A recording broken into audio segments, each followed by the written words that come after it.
प्रश्न नंबर 1 है, रसखान करील के कुंजों पर क्या न्यौछावर करने को तैयार है? तो उसका सवाल सही है उत्तर सोने चांदी के करोड़ों महल। दूसरा है, ग्रामीण जीवन पूर्ण रूप से आश्रित होता है, तो इसका उत्तर है कृषि पर। तीसरा है, एक ही वर्ण की एक से अधिक बार आवृत्ति हो वहाँ कौन सा अलंकार होता है? अनुप्रास अलंकार सही है।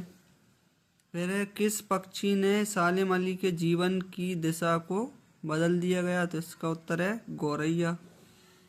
5वां नंबर का है, रंगीला शब्द में प्रत्यय है, तो इसमें उत्तर है ईला। सन 1967 में पुनपुन का पानी घुस गया था, तो इसका उत्तर है राजेंद्र नगर में बावाला। प्रश्न नंबर 2 करते हैं। दूसरा है, उचित शब्दों का चयन कर रिक्त स्थान की पूर्ति कीजिए। तो पहला है, लद्दाख सांसों के कच्चे धागे से आत्मा रूपी खालिस्तान खींच रही है, तो इसका उत्तर है जीवन। खंडकाव्य में जीवन के एक अंश का चित्रण होता है। रस के 10 प्रकार होते हैं।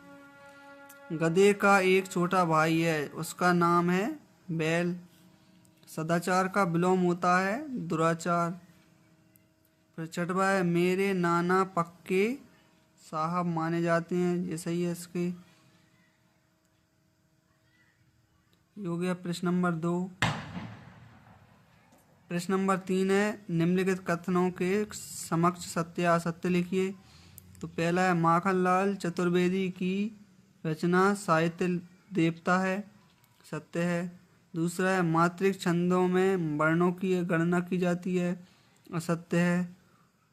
हुजूम का अर्थ जन समूह है, सत्य है इसका उत्तर। फिर चौथा है, मंगोलों का मुंह लाल होता है, असत्य है।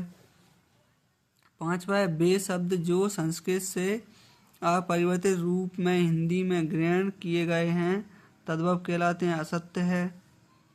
6वां है, विभीषिका से तात्पर्य भयंकरता से है, तो इसका उत्तर सत्य है। ये हो गया प्रश्न नंबर 2 और 3 हल।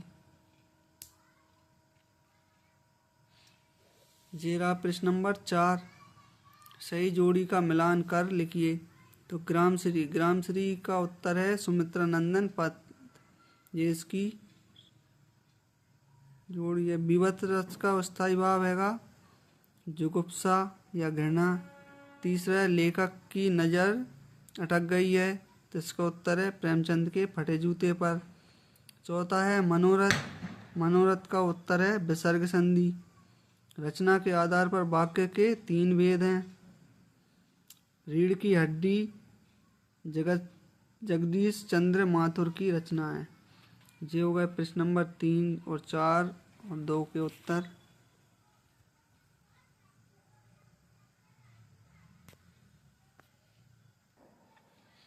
प्रश्न नंबर 5 है, ज्ञान की तुलना किससे की गई है? तो इसका उत्तर है प्रकाश या आंधी से। दूसरा है, काव्य के कितने भेद होते हैं, नाम लिखिए। तो काव्य के 2 भेद हैं, पहला है श्रव्य काव्य, दूसरा है दृश्य काव्य। तीसरा है, श्यामचरण दुबे ने किस विश्वविद्यालय से PhD की उपाधि प्राप्त की है? तो इसका उत्तर है नागपुर विश्वविद्यालय से। चौथा है, लोक में प्रचलित युक्ति क्या कहलाती है? लोकोक्ति। साक्ष्य पत्रिका के विशेषांक का नाम है नदियों का आग या साक्ष्य। फिर है 6वां, इस जल प्रलय में पाठ में बाढ़ के पानी को क्या कहा गया? मृत्यु का तरल दूत। ये हो गया प्रश्न नंबर 5 के उत्तर।